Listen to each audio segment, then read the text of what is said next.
April 9 നടക്കുന്ന നിയമസഭാ തെരഞ്ഞെടുപ്പിന് മുന്നോടിയായുള്ള പോളിംഗ് നടപടികൾ ആരംഭിച്ചു. സംസ്ഥാനത്തെ മുഴുവൻ പോളിംഗ് സ്റ്റേഷനുകളിലും മോക്ക് പോളിംഗ് നടത്തി. ബുധനാഴ്ച രാവിലെ 8:30 മുഴുവൻ പോളിംഗ് സ്റ്റേഷനുകളിലും മോക്ക് പോളിംഗ് നടന്നത്. തെരഞ്ഞെടുപ്പിന് മുന്നോടിയായി തെരഞ്ഞെടുപ്പ് കമ്മീഷന്റെ നിർദ്ദേശപ്രകാരമാണ് കേരളത്തിലെ എല്ലാ പോളിംഗ് ബൂത്തുകളും സജീവമായത്.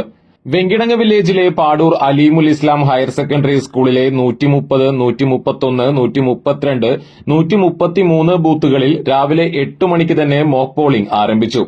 ബിഎൽഒമാരായ മുഹസിൻ മാസ്റ്റർ, ഷുഹൈബ് തങ്ങൾ, അസ്മ ഇബ്രാഹിം, പ്രേമാവതി എന്നിവർ നേതൃത്വം നൽകി. രാവിലെ 8 മണി മുതൽ 5:30 വരെയാണ് ട്രയൽ. അടുത്ത ദിവസം മുതൽ 85 വയസ്സിന് മുകളിൽ പ്രായമുള്ളവരുടെയും ഡിസബിലിറ്റി വോട്ടേഴ്സിന്റെയും ഹോം വോട്ടിംഗ് ആരംഭിക്കും.